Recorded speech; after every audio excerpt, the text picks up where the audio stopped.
오늘 ABC 특집 대담에서는 전 세계 750만 재외 동포 경제인을 하나로 잇는 세계 한인 경제무역협회 월드 옥타의 중심에 서 있는 박종범 회장님을 모셨습니다. 올해 인천에서 열린 2025년 한국 비즈니스 엑스포는 역대 최대 규모로 개최되며 국내외 기업의 주목을 받았는데요.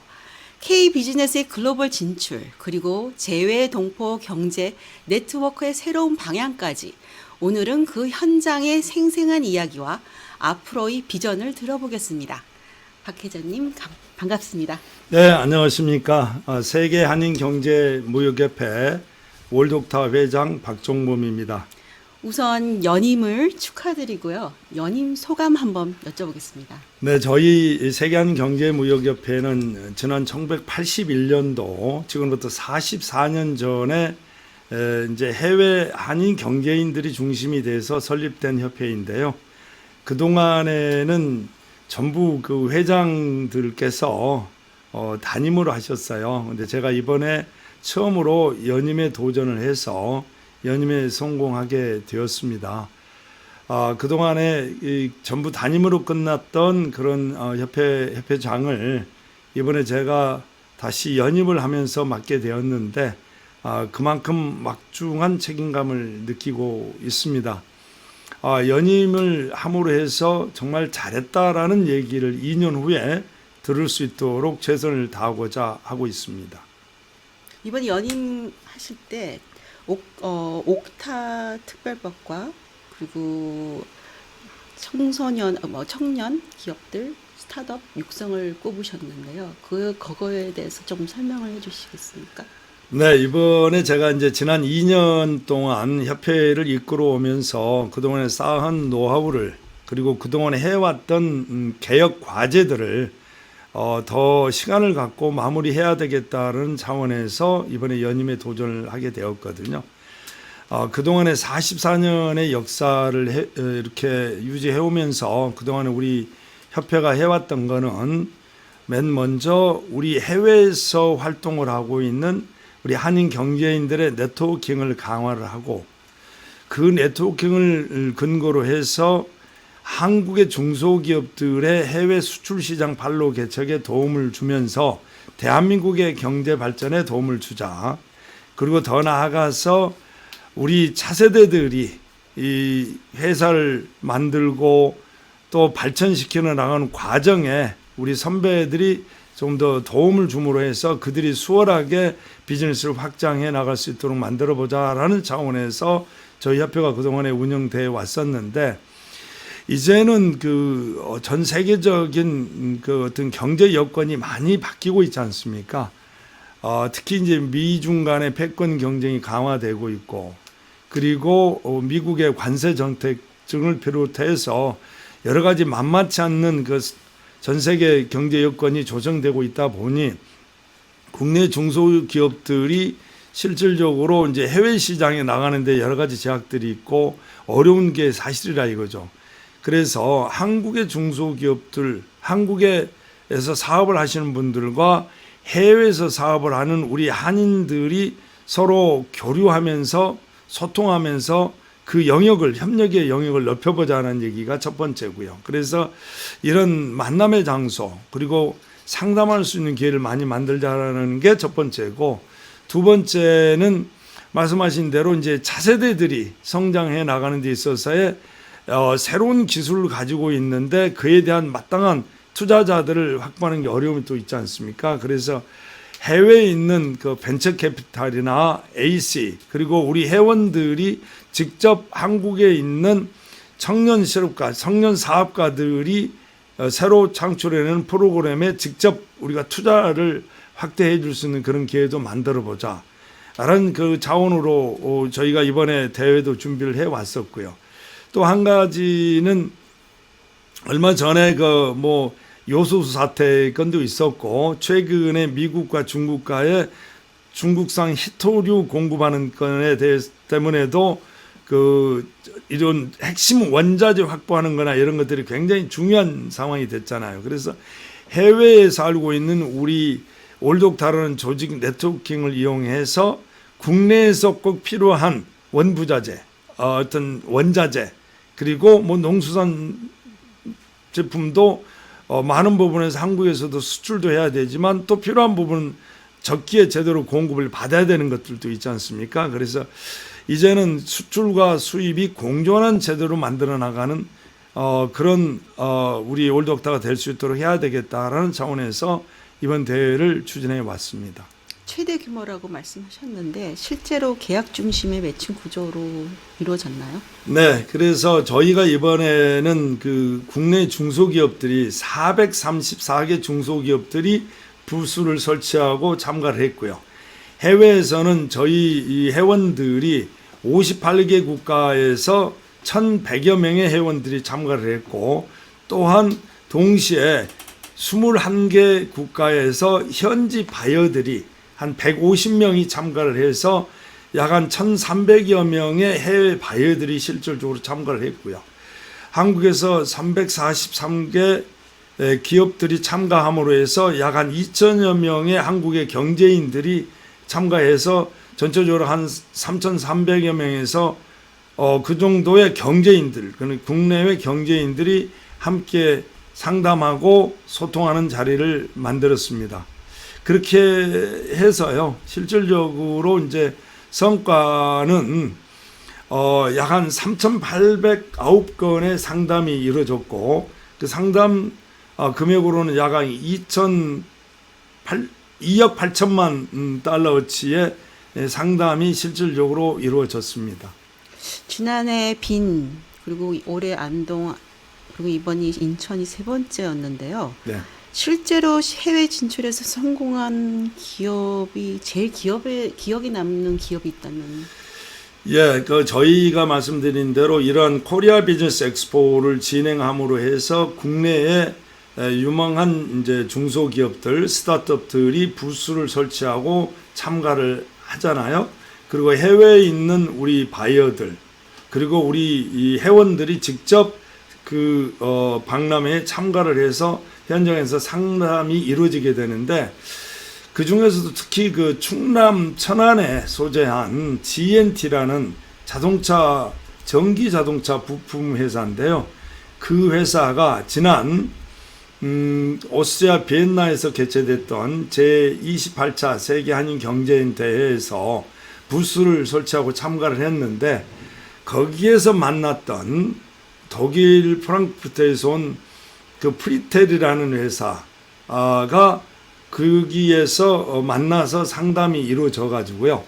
그 뒤로부터 계속 상담이 진행돼서 그로부터 작년 10월이었으니까요. 그로부터 약 7개월 정도가 지난 금년 5월 달에 실질적으로 그 프레틀사와 GNT사가 계약을 체결했는데, 그 계약 금액이 무려 3억 유로, 4,600억 원어치의 실계약이 이루어졌습니다. 그래서 그 계약이 이루어짐에 따라서 사실은 이제 스타트업 업체였기 때문에 자본 투자가 많이 일어나야 되는 상황이잖아요. 그때 충남의 김태흠 지사께서 적극적으로 또 지원해 주셔가지고 지원해 줘서 그 업체가 실질적으로 이제 생산 라인도 확대하고 투자가 이루어져서 그 4,600억 원에 대한 오다를 실질적으로 수행할 수 있게끔 됐던 거가 가장 제 머릿속에 남는 우리 코리아 비즈니스 엑스포의 성과 중에 하나 아닌가 생각을 합니다.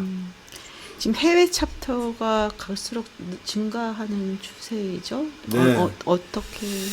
저희 이제 세계 한인 경제무역협회는 현재 75개국에 155개 도시의 지회를 가지고 있고, 사업하시는 분들이 다 회원들이거든요. 7천여 명의 CEO들과 저희 그 차세대 무역 스쿨을 통해서 배출한 차세대 39세 이전의 차세대들 약 한 3만 6천 명, 그리고 전체적으로 4만 3천여 명 정도의 정회원과 준회원들이 활동하는 명실상부한 해외 750만 해외 동포들이 운영하는 여러 가지 협회 단체들 중에서는 가장 잘 조직화되어 있고 규모가 큰 순수 민간 경제 단체입니다. 그러한 네트워킹을 활용해서 한국의 중소기업들과 한국의 경제인들과 교류를 확대해 나갈 수 있게 되어 있는 거가 저희들한테 가장 큰 장점이라고 할 수 있겠습니다. 확정성을 말씀하셨는데 그럼 실제로 그 재외동포 경제권과 국내의 그 소규모 중소기업들을 네트워킹을 위해서 어떤 프로그램 이외에도 뭐 기획하시고 계시는 게 있습니까? 예, 그래서 일단은 가장 중요한 게 그 한민족 경제 공동체를 만들어 나가자. 그러니까 국내 여기 한반도 내에서 살고 있는 우리 한국에 사시는 우리 국민들 그리고 경제인들과 해외 750만 해외 경제인들 그리고 해외에 나가 있는 우리 한인 동포들이 서로 어울리는 그런 그 모습을 우리가 발전시켜 나가야 된다라는 얘기인 거죠. 그런데 요 근래부터 특히 우리가 누구나가 다 느끼고 있지만 최근에 한류 문화의 확산으로 인해서 전 세계에서 우리 이 한류 문화가 확산되고 있고 그에 따라서 뭐 K 컬처, K 뷰티, K 푸드, K 컨텐츠 이런 식으로 소위 말해서 K자가 붙는 모든 영역으로 확대가 되고 있잖아요. 요즘에는 K 그 말 자체가 명품이라는 말로 통할 정도로 모든 게 다 K자를 붙이고 있잖아요. 최근에 이제 뭐 K 국방, K 조선, K 철강, 뭐 K 반도체 뭐 이런 얘기가 나올 정도로 모두가 K 명품 이제 그런 식으로 확정되고 있는 상태. 이거를 정말 어떤 그 유행이나 한류라는 어떤 그런 차원에서 어떤 그냥 가다가 그냥 식어버리는 그런 게 아니고 이게 아주 영원으로 지속될 수 있도록 만들어야 된다. 그러므로 해서 대한민국의 어떤 그 컬처, 문화뿐만이 아니라 한국의 정서, 한국인들의 어떤 생활 방식, 한국인으로서의 어떤 그 생활을 해나가는 데 있어서의 기본 전통적인 어떤 가치들 이런 것들이 동시에 전 세계적으로 뻗어나갈 수 있도록 그렇게 만들고 그를 기반으로 해서 비즈니스가 같이 연결이 되게 되면은 훨씬 더 그런 어떤 한류가 어떤 단시간적인 그런 게 아니라 전 세계인들을 실질적으로 움직이게 만들면서 모든 사람들에게 머릿속 깊이 한국이 자리 잡을 수 있도록 만드는 것. 그렇게 됐을 때 한국 제품에 대한 충성도가 훨씬 올라가는 거죠. 한국 제품에 대한 친밀감이 훨씬 더 커지는 거죠. 자기들이 보는 드라마 속에 나타나는 현대차, 기아차 이것들이 자기 나라 차인 것처럼 착각하게 되는 거고 거기 그 드라마나 이런 걸 보면서 보는 TV가 삼성, LG TV가 자기 나라 제품인 것처럼 느끼게 만드는 그렇게 자연스럽게 비즈니스 측면에서도 오래가게 만드는 거가 앞으로 계속해서 우리가 해나가야 될 일을 같이 생각합니다. 방금 전에 K 명품, K 이꼬르 명품이 됐다고 말씀하셨는데 최근 흐름을 시장을 보시면서 제일 눈에 띄는 K 뭐 흐름 중에서 제일 눈에 띄는 분야가 있다고 보면 아무래도 제일 먼저 보이는 거가 물론 이제 캐대헌을 통한 이런 그 문화 쪽이 첫 번째잖아요. 뭐 K-팝을 비롯해서 K 드라마, K 뮤직 그리고 이제 K 그 어떤 무비들 특히 이런 영화 같은 것들이 엄청나게 많이 지금 전 세계에 확산이 되고 있잖아요. 그러면서 또 이제 간혹 이렇게 이제 보면은 해외 한국 식당들이 꽤 많잖아요. 그런 한국 식당에서 현지 젊은 현지인들이 한국의 정말 고유의 음식들, 예를 들자면은 그 매운 음식들 있잖아요. 이런 것들을 정말 이렇게 먹는 모습, 막 그러면서 자기들이 그 매운 한국 음식을 먹으면서 자기들이 스스로 동영상을 찍어가면서 이렇게 그 자랑하고 자기들 SNS에 올리고 하는 모습들을 보면은 와 정말 전 세계가 우리 한국을 좋아하고 있구나라는 걸 많이 느끼죠. K푸드가 제일 K푸드가 아무래도 제일 많이 지금 앞서가고 있는 거 아닌가 생각을 해봅니다. 그러면 지금 우리나라 해외 재외 동포 경제인뿐만 아니라 국내 중소기업 뭐 스타트업을 포함해서 가장 주목할 만한 해외 시장 예, 물론 미국, 유럽 다 있지만 네. 그래도 저희가 다 해볼 만하다고 할 시장을 회장님이 보시기에는 어디를 보십니까? 저기 이제 해외 시장의 개념이 되겠는데 그 점에 대해서는 세 가지 측면으로 말씀을 드리고 싶어요. 첫째, 아무래도 제일 이제 시장이 큰 시장이 미주 시장입니다. 미국을 비롯한 미주 시장인데 요즘에 이제 그 미국에서의 이제 관세 정책으로 인해서 여러 가지 우여곡절이 많이 있잖아요. 그럼에도 불구하고 우리가 놓칠 수 없는 시장이 미국 시장이죠. 그래서 거기에 대한 거는 지속적으로 우리가 계속 발전시켜 나가야 되고 때로는 이제 현지 직접 투자를 함으로 해서 반제품을 공급하면서 그 영속성을 가져가야 된다를 하는 거가 있잖아요. 요즘에도 이제 최근에 뭐 3,500억을 이제 미국에 이제 투자를 해야 되는 부분도 있고 하는 건데 그런 것들에 대한 거에 플러스 시켜야 할 그런 시장이 하나가 있겠고 그 다음에 두 번째 시장은 이제 그 아프리카 시장을 중심으로 한 신흥 시장에 대한 확대, 저기 중남미 시장 그리고 아프리카를 중심으로 하고 동유럽에 대한 시장 확대 이런 분야도 우리가 계속 놓쳐서는 안 돼요. 계속해서 확장을 시켜 나가야 됩니다.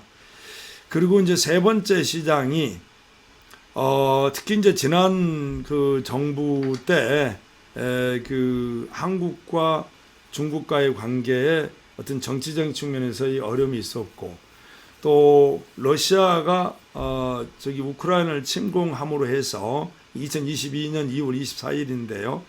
러시아가 우크라이나를 침공함으로 인해서 미국과 이 서방 세계가 러시아에 대한 경제 제재를 가함으로 인해서 러시아 시장에 대한 경제 활동이 굉장히 위축이 되었었던 게 사실이잖아요. 근데 이제는 그 단계를 뭐 전쟁도 이제 뭐 3년이 넘었으니 어느 정도는 또 이제 끝나지 않겠습니까? 그래서 저는 놓칠 수 없는 시장이 중국 시장과 러시아 시장이라고 생각을 한다 이거죠.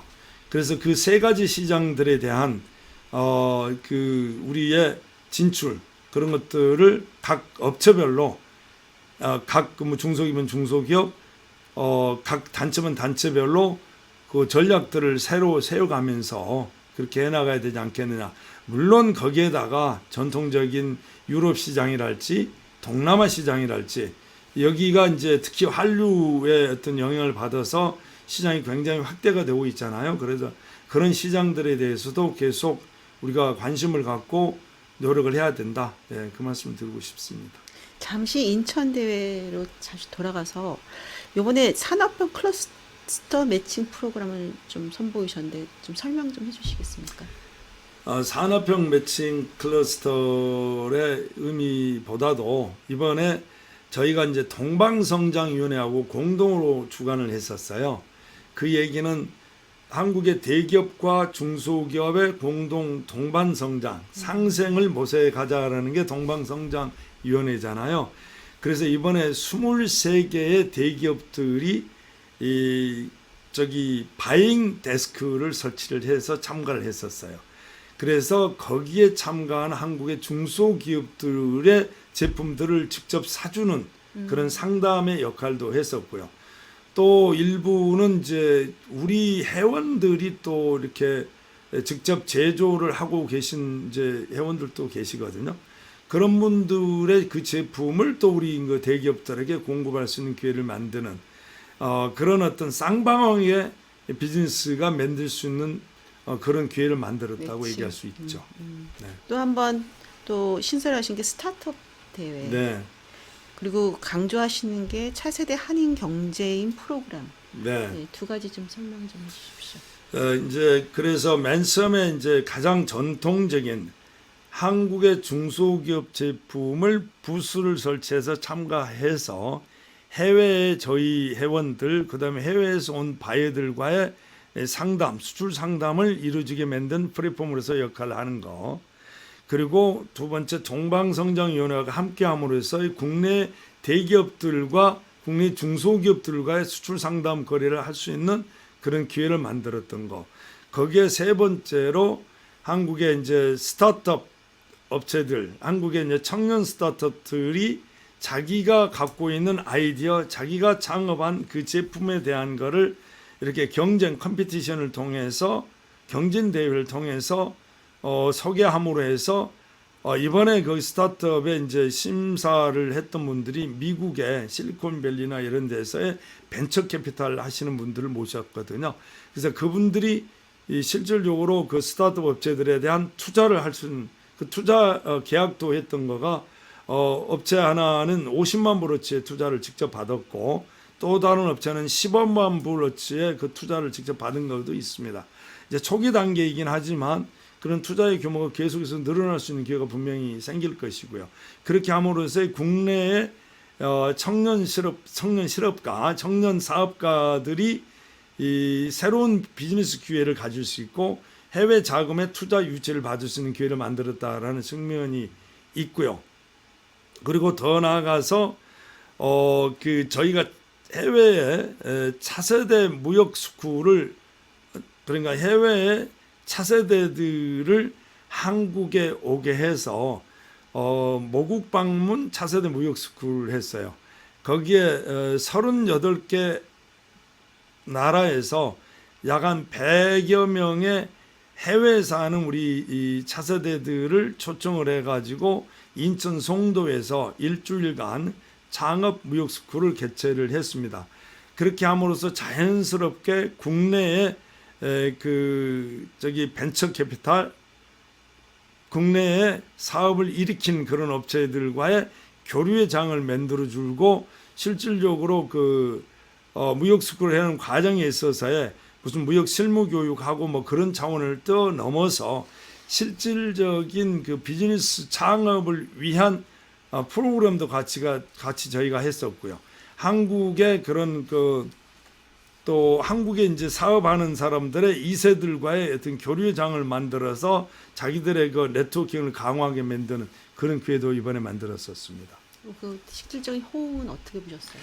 너무나 좋아했어요. 제가 말씀드린 것 중에 특히 차세대 모국 방문 이제 창업 무역 스쿨이었는데 말씀드린 대로 38개 국가에서 100여 명의 우리 차세대들이 왔잖아요.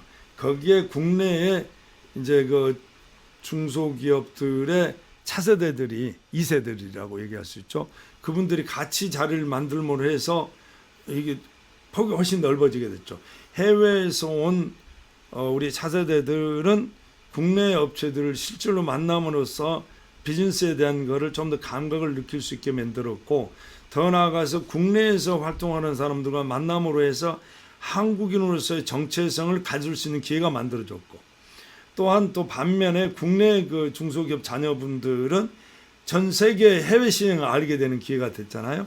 뭐 미국은 미국, 유럽은 유럽, 물론 뭐 평상시에 학교 다니면서 여행도 다니고 했겠지만 같은 또래의 이제 비즈니스를 하기 위한 그런 차세들과의 만남이었기 때문에 훨씬 더 친밀감 있게 그러면서 훨씬 더 비즈니스 친화적인 상태에서 대화들이 이루어졌던 것이죠. 근데 이게 4개월을 넘어서 진짜 실질적으로 저희가 비즈니스를 만들어지려면 벤처 캐피탈들과 엑스들이 약간 뭔가가 협업이 일어나져야 되는데 그런 그러니까 쪽에서는 한국의 이제 어떤 청년 사업가가 아주 좋은 아이디어를 가지고 이제 자기가 창업을 했다 이거죠. 그런데 아무래도 처음이다 보니 자본이 딸릴 것이고 그다음에 해외 시장에 대한 인포메이션도 한계가 있을 것이고 마케팅을 해나가는데 홍보 마케팅을 해나가는 데 있어서도 여러 가지 재정적인 지원이나 조직상의 이런 것들이 한계가 있잖아요. 그런 한국의 벤처 스타트업 회사들이 자기 자체가 이런 프로그램을 이런 사업을 하고 있습니다라고 소개할 수 있는 공간을 만들어줬고 그 소개하는 대상자가 누구였냐면 해외의 벤처 캐피탈이었다 이거죠. 그리고 해외에서 사업을 하는 우리 올적타 회원들이었다 이거죠. 그분들 앞에서 자기 회사에 대한 자기 제품에 대한 자기 사업에 대한 소개를 할 수 있게끔 됐기 때문에 너무나 좋은 자리가 됐던 거죠. 그런 자리를 통해서 자연스럽게 소통이 이루어지면서 협력 관계가 모색될 수가 있고 투자 유치도 받을 수가 있게 되고 그렇게 됐다는 얘기죠. 네. 첨천히 실질적인 성과를 위해서 노력하시겠다 이 말씀인 것 같습니다. 네. 자, 그러면 마지막으로 이번 엑스포를 찾은 뭐 국내 중소기업이나 스타트업, 청년 기업가들에게 전하고 싶은 메시지가 있습니까? 네, 뭐 잘 알겠지만 1902년 120여 명의 우리 한국인들이 이 인천 제물포를 통해서 하와이로 사탕수수 노동자로 이주한 게 우리나라의 이주 역사라고 얘기를 하더라고요. 바로 123년 전 바로 120여 명의 우리 한국인이 이민을 간 바로 그 자리에서 우리 해외에서 사업을 하는 우리 한인들이 그 인천 송도에 다시 와서 한국산 제품들을 직접 사주기 위한 제2의 이제 제품의 이주라고 할 수 있을까요? 그런 거를 만든다는 측면에서 이번 송도 대회는 굉장히 의미가 컸었고요. 거기에 이제 함께 해주신 뭐 인천시의 유종복 시장님을 비롯한 인천시 관계자 여러분들 그 많은 지원을 해주고 협조해 주셨잖아요. 그분들에 대한 감사함 고맙게 생각하고요.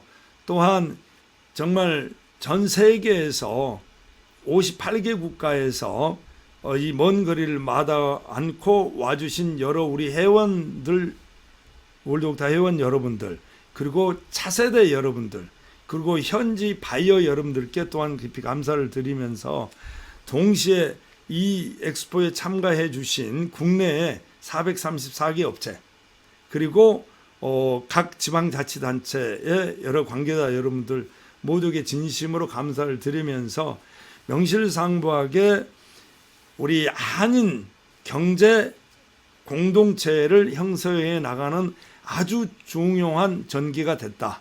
우리는 지속적으로 이런 대회를 통해서 한국과 해외 한인 경제인들과의 교류의 장을 넓혀나가는데 노력하겠다 그 말씀을 드립니다. 네, 감사합니다.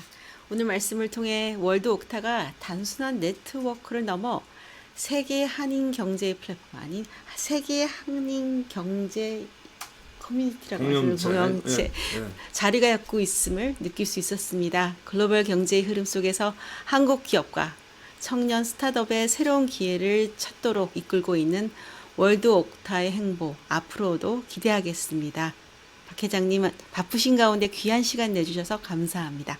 시청자 여러분, 오늘 대담이 한국 기업의 세계 진출에 작은 길잡이가 되길 바랍니다. 지금까지 ABC 특집 대담이었습니다. 감사합니다. 감사합니다.